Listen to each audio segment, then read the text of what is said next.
Bienvenue à InfoSoir, voici les titres. Depuis le palais royal de Rabat, Sa Majesté le roi Mohammed VI adresse un discours au Parlement à l'occasion de l'ouverture de l'année législative. Sa Majesté le roi souligne que cette 5e année de la législature actuelle s'ouvre dans un contexte marqué par la crise sanitaire et ses conséquences, notamment économiques et sociales. Les parlementaires saluent le discours royal et les annonces faites pour la relance économique et pour la généralisation de la couverture sociale à tous les citoyens.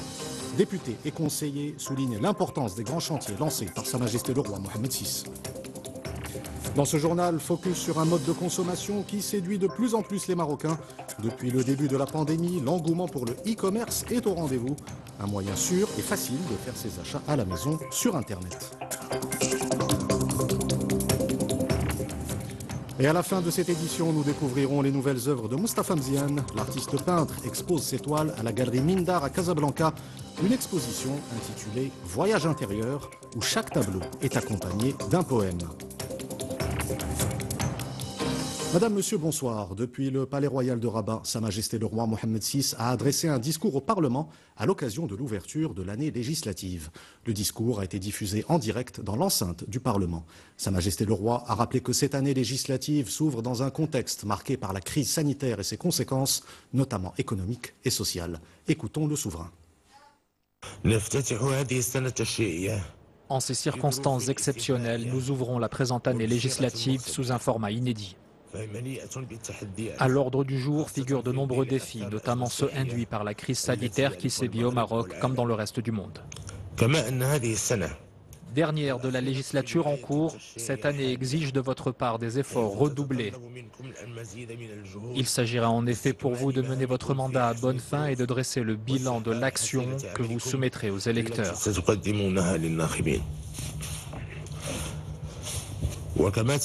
Comme vous le savez, cette crise présente de persistantes conséquences sanitaires, économiques, sociales et psychologiques. Dans ces conditions, pour préserver la santé et la sécurité des citoyens, il est primordial de faire preuve d'une opiniâtre vigilance et d'un engagement résolu en apportant au secteur sanitaire un soutien indéfectible. Il importe d'œuvrer concomitamment à la stimulation de l'activité économique et au renforcement de la protection sociale. Cette crise a révélé un ensemble de dysfonctionnements, de déficits et elle a eu un impact négatif sur l'économie nationale et l'emploi. Pour en parler, nous recevons notre consultant, le politologue Moustapha Shimi. Moustapha Shimi, bonsoir. Bonsoir. Une pandémie mondiale avec d'importantes conséquences économiques et sociales. Cette ouverture de l'année législative a lieu dans un contexte tout à fait exceptionnel. C'est vrai, vous l'avez dit, ce 9 octobre, qui est donc l'ouverture de la session d'automne par Sa Majesté le roi, session d'automne du printemps, est un rendez-vous particulier. C'est parce que ça a un relief qui présente plusieurs traits. Un, c'est la dernière année de la législature élue en 2016. Donc les députés sont en fin de mandat. Deux, c'est le dernier discours Sa Majesté le roi à ce Parlement. Puisqu'en avril, il n'y aura pas de discours, le prochain discours, parce que le Parlement aura lieu en octobre 2020. Troisième point, nous vivons une situation tout à fait exceptionnelle qui est la pandémie, son impact sanitaire, social, etc. Donc voilà ces trois facteurs réunis qui expliquent la particularité de ce discours royal qui a, je le répète, un relief particulier. Ensuite, on attendait évidemment du souverain, et l'attente était forte, des annonces, une vision, une relance économique. Le mot a été utilisé. C'est intéressant de relever que cette relance économique est un étage supérieur par rapport aux mesures sectorielles qui ont été prises par le gouvernement, pour ce qui est du tourisme, pour ce qui est d'autres secteurs, des PME, etc. Là, il y a une vision royale qui est globale, qui embrasse tous les secteurs d'activité de la nation, et donc c'est important. C'est une vision royale qui ne sera pas directive. Le plan de relance ne sera pas directif. Il sera fait sur la base contractuelle, le souverain l'a dit, donc en consultation avec les partenaires et les institutionnels. Et pour l'heure, ça a donné des résultats en tout cas, puisqu'il y a 20 000 entreprises qui ont bénéficié de cela pour 26 milliards de dirhams. L'important dans ce discours, entre autres, c'est l'annonce confirmé de la création d'un fonds d'investissement, de 15 Justement, nous milliards allons y revenir. de dirhams sur la base du partenariat public-privé. Et c'est important parce que ce fonds d'investissement va avoir un effet levier sur la mobilisation de ressources financières en associant des partenaires marocains et étrangers. Il y a un effet levier qui est connu quand il y a une somme X, il y a un effet levier X', etc. Donc c'est important. Justement, nous allons y revenir. Écoutons à présent Sa Majesté le Roi à propos de la relance économique. Dans son discours, Sa Majesté le Roi Mohammed VI a précisé que la relance économique figure en tête des priorités de l'étape actuelle. Le fonds Mohammed VI pour l'investissement sera ainsi créé, un fonds qui sera doté de 15 milliards de dirhams. Écoutons Sa Majesté le Roi. Nous plaçons le plan de relance économique en tête des priorités de l'étape actuelle. De ce fait, ce plan vise à soutenir les secteurs productifs, notamment le tissu des petites et moyennes entreprises. Il a pour objectif de rehausser leur capacité à investir, à créer des emplois et à préserver les sources de revenus. Pour garantir la réussite de ce plan, nous avons porté l'accent sur la nécessité de mener à bien son opérationnalisation dans un cadre contractuel national impliquant l'État ainsi que les partenaires économiques et sociaux et se fondant sur le principe de corrélation entre droits et obligations. Jusqu'à présent, le soutien apporté aux entreprises marocaines à l'aide du dispositif des prêts garantis par l'État a bénéficié à plus de 20 000 d'entre elles, avec un montant avoisinant les 26 milliards 100 millions de dirhams.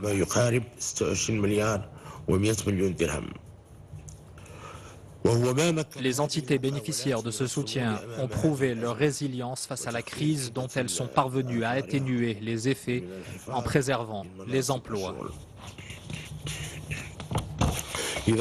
Par conséquent, ces efforts doivent se poursuivre tant de la part du secteur bancaire et de la Caisse centrale de garantie que du côté des entreprises et de leurs associations professionnelles. Le plan de relance économique repose sur le fonds d'investissement stratégique dont nous avons préconisé la création et auquel nous avons décidé de donner le nom de Fonds Mohammed VI pour l'investissement. Le souverain a également rappelé l'importance de la promotion du secteur social. Sa Majesté le Roi a précisé les axes du projet de généralisation de la couverture sociale à tous les Marocains. Écoutons cet extrait du discours royal. Notre souci a toujours été que la dynamique de développement économique soit articulée à la promotion du secteur social, à l'amélioration des conditions de vie des citoyens. Aussi avons-nous appelé à la généralisation de la couverture sociale au profit de tous les Marocains. Ce projet national majeur d'une nature inédite se décline en 4 axes clés. Premièrement, étendre d'ici la fin 2022 au plus tard la couverture médicale obligatoire, de sorte que 22 millions de bénéficiaires additionnels accèdent à l'assurance maladie de base qui couvre les frais de soins, de médicaments, d'hospitalisation et de traitement. Deuxièmement, généraliser les allocations familiales qui bénéficieront ainsi à près de 7 millions d'enfants en âge de scolarité au profit de 3 millions de familles. Troisièmement, élargir la base d'adhérents au système de retraite en y incorporant environ 5 millions de Marocains parmi la population active non titulaire d'un droit à une pension.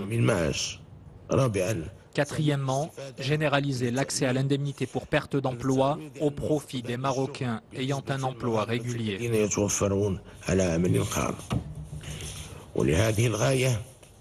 À cette fin, nous appelons à une concertation élargie avec l'ensemble des partenaires et à la mise en place d'un pilotage innovant et efficace de ce projet sociétal dans la perspective de créer un organe unifié chargé de coordonner et de superviser les régimes de protection sociale.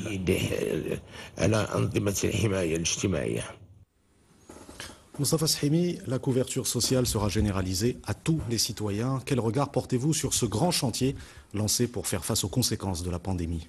C'est la question sociale. La relance économique ne suffit pas. Il faut qu'elle se prolonge par la promotion sociale et l'État social. Je signale d'ailleurs au passage que dans le discours du souverain, il est fait référence à des investissements dans le secteur agricole intéressant 1 million d'hectares de terres collectives. Donc le monde rural n'est pas oublié. Alors, la question sociale, il s'agit d'une problématique qui est posée maintenant depuis 1 ou 2 ans ou 3 ans, c'est-à-dire d'un État social.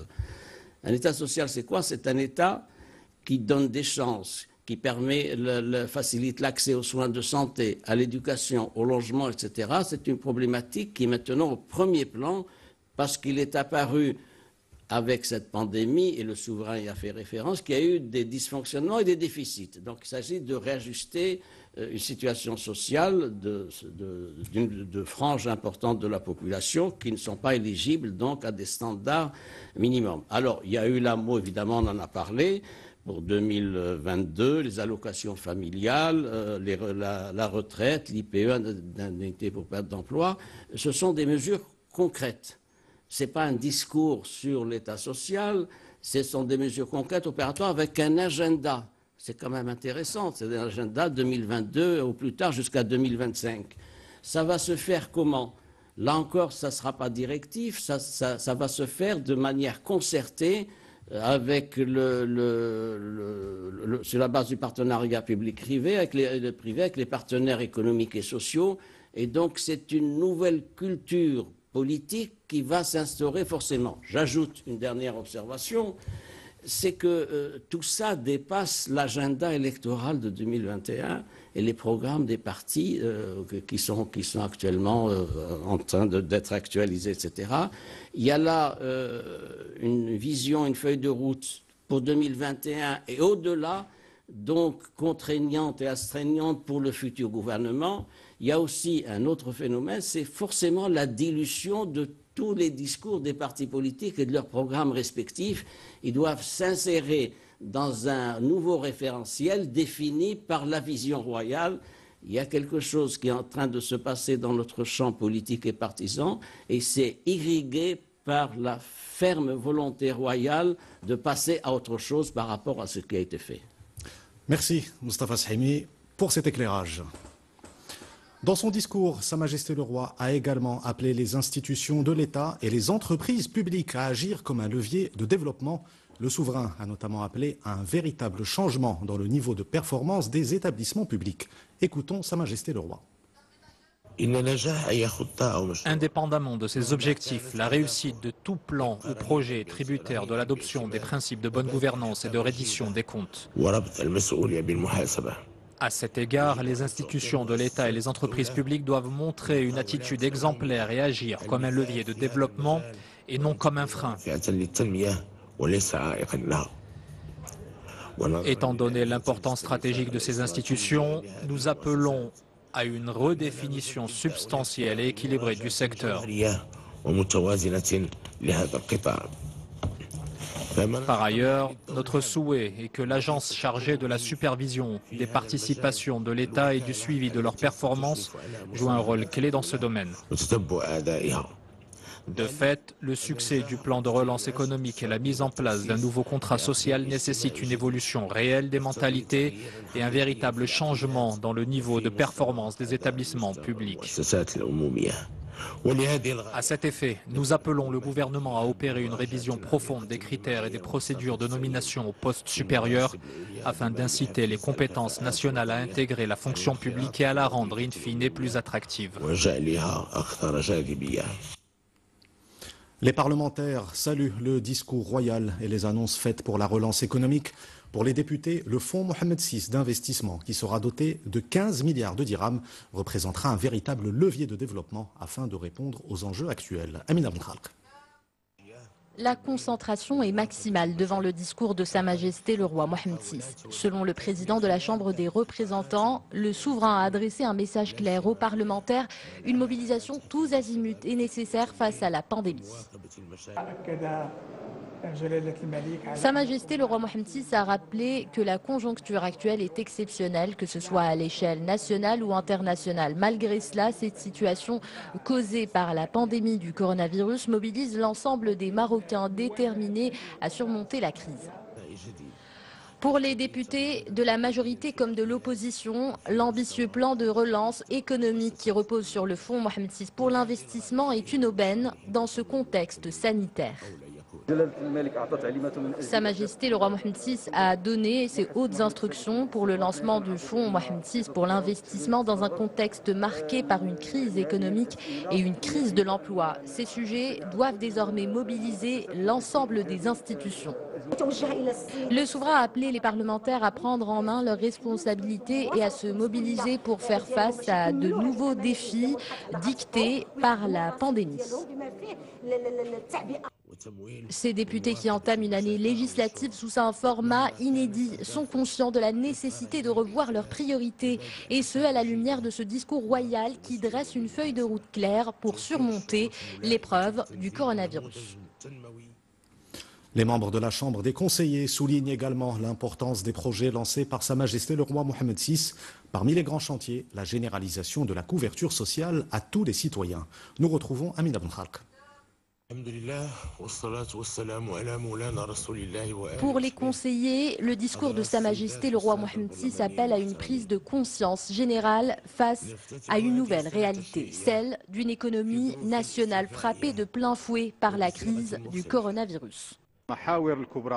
Sa Majesté le roi Mohammed VI a présenté les grands axes d'une ambitieuse réforme sociale et économique qui tombe à point nommé avec le lancement du fonds Mohammed VI pour l'investissement qui est doté de 15 milliards de dirhams, ce qui permettra d'atténuer les effets de la crise engendrée par le coronavirus.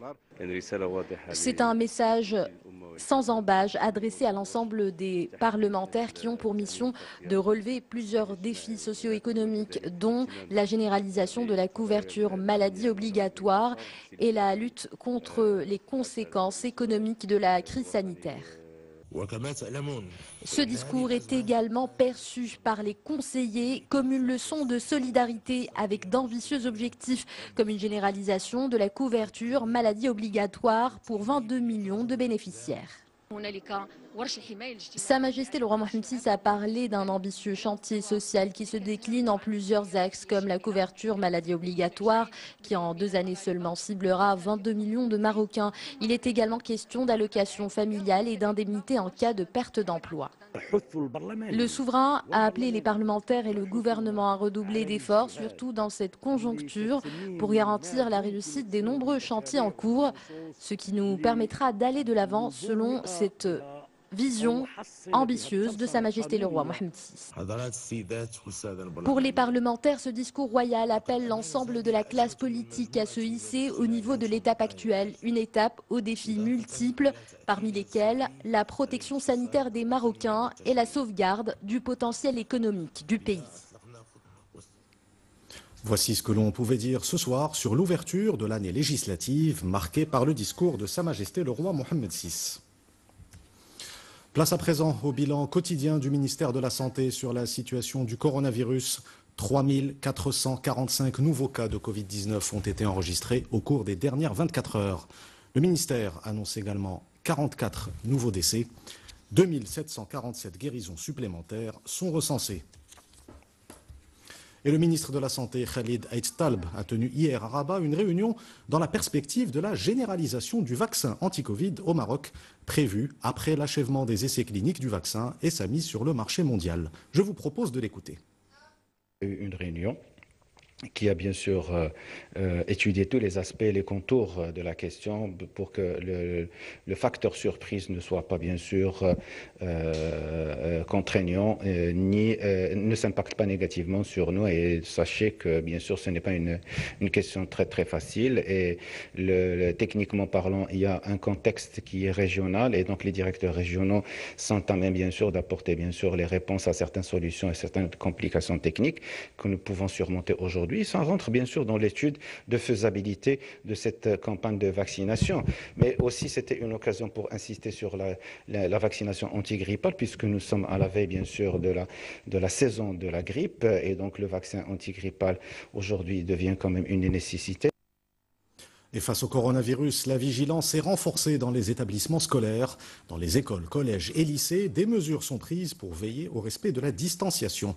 Dans certains établissements, de nouvelles règles sont mises en œuvre au moment de la récréation. Exemple à Tanger, dans ce reportage de Sder Benzina et Falid Reitou, le récit est de Oussama Al-Bqali. Dès l'arrivée au collège El Fessi à Tanger, les consignes sont claires. Le respect des gestes barrières est une obligation pour chaque élève et pour baisser d'autant plus les risques, cet établissement a proscrit la récréation. La récréation se passe à l'intérieur des classes. Les élèves ne changent pas de classe, c'est plutôt les enseignants qui viennent à eux. Cela permet de limiter les déplacements au sein du collège. Une mesure également appliquée par les plus jeunes. Dans cet autre établissement, les enfants profitent de la pause pour apprendre en musique les gestes à adopter en ces temps de crise sanitaire. Après mûre réflexion, notre établissement a décidé de remplacer la récréation libre par des activités physiques et culturelles encadrées par des enseignants au sein des classes. Répartition d'emploi du temps, limitation du temps passé au sein des écoles, circuit unique et suppression des récréations libres sont toutes des mesures d'adaptation n'ayant d'autre but que de protéger chaque élève et de rassurer leurs parents. L'actualité à l'étranger avec l'espoir d'un apaisement entre l'Arménie et l'Azerbaïdjan. Les chefs des diplomaties des deux pays se sont retrouvés à Moscou pour régler pacifiquement le conflit qui les oppose dans la région du Nagorno-Karabakh. Les combats ont éclaté le 27 septembre dernier et en attendant que le processus de paix puisse aboutir à un accord, les affrontements se poursuivent entre les armées arméniennes et azéries. Le prix Nobel de la paix est attribué au Programme alimentaire mondial. Le programme onusien a été récompensé pour ses actions contre la faim à travers le globe.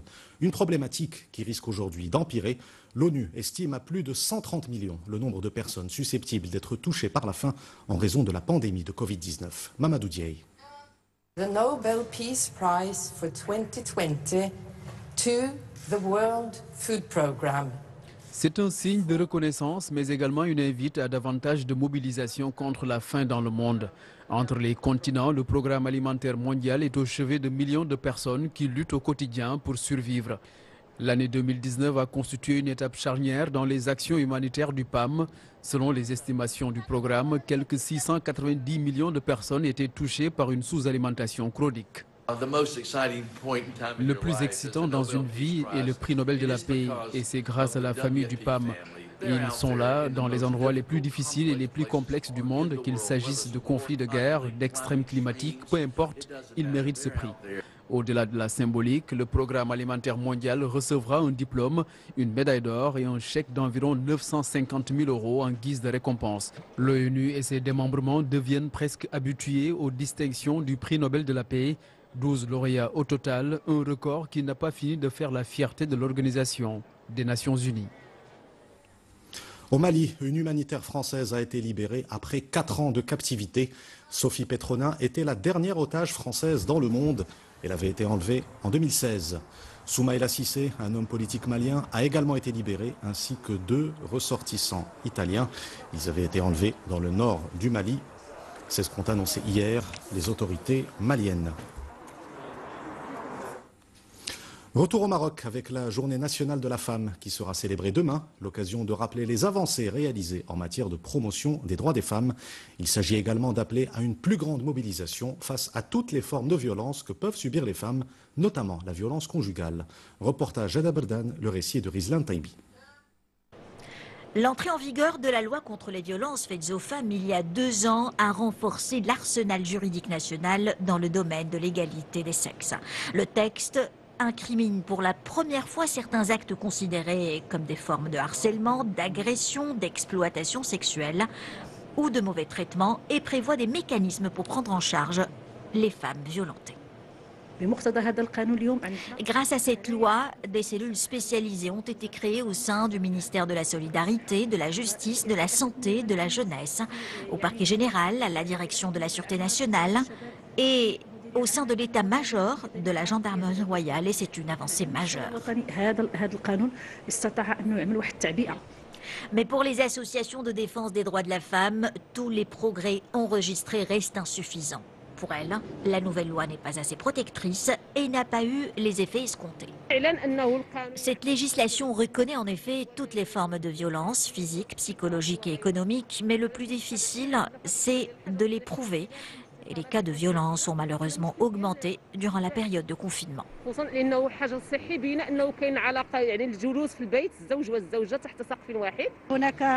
Prouver la violence au sein du foyer conjugal est la véritable pierre d'achoppement pour l'application de cette loi. Les associations déplorent aussi que cette législation n'apporte pas des mesures claires de prévention et la facilitation des procédures de plainte avec une formation appropriée des corps policiers, juridiques, médicales et sociales. Focus à présent sur un mode de consommation qui séduit de plus en plus les Marocains. Depuis le début de la pandémie, l'engouement pour le e-commerce est au rendez-vous. Un moyen sûr et facile de faire ses achats à la maison sur Internet. Reportage Jazia Al-Hammari et Abdelilah Imad. Jounada fait partie des 62% de Marocaines adeptes du e-commerce. Plus besoin de se rendre en boutique, en un clic, elle peut se faire livrer ses courses et tout ce qui lui plaît. Un gain de temps et d'argent pour cette femme active. Durant cette période de pandémie, je me suis énormément tournée vers le e-commerce. Ça m'a facilité la vie, surtout pour moi qui travaille. Une tendance sur laquelle surfent également des enseignes traditionnelles comme ce géant de l'électroménager. Pendant toute la période du confinement, son chiffre d'affaires a été sauvé par le commerce en ligne. Nous avons constaté une hausse des ventes de l'ordre de 20%. Et les articles qu'on a vendus le plus, principalement des articles de petits électroménagers, notamment tout ce qui est lisseur, tendance à cheveux et cafetière. Des performances qui se sont vérifiées dans différents secteurs au point de permettre au e-commerce d'atteindre des niveaux records à l'issue de ce premier semestre. Le CMI a parlé donc d'une augmentation pratiquement de 30% durant le premier semestre de 2020 et un montant de 2,9 milliards de dirhams donc de transactions durant le premier semestre 2020, ce qui est extraordinaire. Un enthousiasme tempéré cependant par certains médecins pour qui le lien social dans la relation commerciale demeure important. L'habitude aussi de ne pas sortir, de ne pas être en contact direct, ça crée des problèmes au niveau des fonctions supérieures en général et des fonctions d'exécution. Donc en effet, il y a le bon côté du contact, mais il y a aussi le mauvais côté, d'où l'intérêt donc de créer un équilibre entre les deux. Avec 500 millions de dirhams de chiffre d'affaires, le commerce en ligne au Maroc connaît une croissance exponentielle. De nouvelles habitudes de consommation amplifiées par la démocratisation de services en ligne, comme le paiement des factures ou des impôts.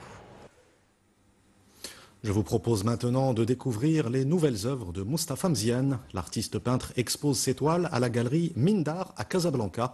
Une exposition intitulée Voyage intérieur où chaque tableau est accompagné d'un poème. Reportage Amin Haddo, le récit est de Oussama Al-Bqali. Sphère, quadrilatère et triangle, des formes tantôt géométriques, tantôt à l'aspect liquide, chaque tableau de Moustapha Mziane explore un souvenir, une émotion ou une interrogation. Des tableaux ayant inspiré Assar Abelriti, jeune poète, un recueil qui vient enrichir d'autant plus cette exposition. On a en fait autour de la thématique du voyage intérieur des œuvres qui montrent les bouleversements émotionnels qu'on peut vivre dans la vie, que ce soit dans notre bonheur ou dans notre tourment, et puis des poèmes qui vont aussi être là pour accompagner ce voyage intérieur, spirituel, et puis finalement qui nous permet d'aller vers la voie de la libération et aussi de la joie, parce que la poésie c'est de la joie. Pour le peintre, le pinceau a été une véritable thérapie. Après un coma d'1 mois il y a un peu plus de 10 ans, Moustapha Mziane a découvert dans le 3e art une liberté d'expression inouïe. Ça qui exprime une renaissance parce que j'ai fait un coma où je suis resté un mois dans le coma entre la vie et la mort. Et par la suite, j'ai pu m'exprimer qu'à travers la peinture. C'est pour ça que j'ai redéfini ce que je voulais expliquer à travers la peinture. Des propres mots de la poétesse, la peinture ne doit à la poésie que ce que la poésie doit à la peinture. La rencontre de ces deux artistes autour de cette exposition, inspirante en tous sens, se poursuit jusqu'au 7 novembre à la galerie Mindar de Casablanca. Cette incroyable découverte au large de la Tunisie, un sous-marin français datant de la Première Guerre mondiale a été retrouvé. Il a été coulé par la marine allemande en 1917. Le sous-marin a été retrouvé par des nageurs tunisiens, membres d'un club de plongée. L'occasion de redécouvrir une page d'histoire marquée par les violents combats entre les marines françaises et allemandes près des côtes tunisiennes lors du premier conflit mondial.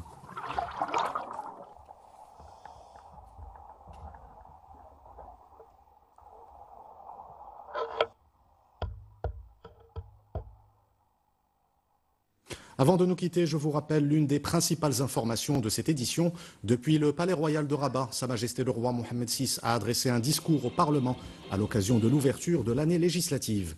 Le discours a été diffusé en direct dans l'enceinte du Parlement. Sa Majesté le Roi a rappelé que cette année législative s'ouvre dans un contexte marqué par la crise sanitaire et ses conséquences. Le souverain a souligné que la relance économique figure en tête des priorités de l'étape actuelle. C'est la fin de cette édition. Vous retrouvez tout à l'heure Hossein Ouzeg pour Al Masaiya. Quant à moi, je vous dis à demain. Excellente soirée sur 2M.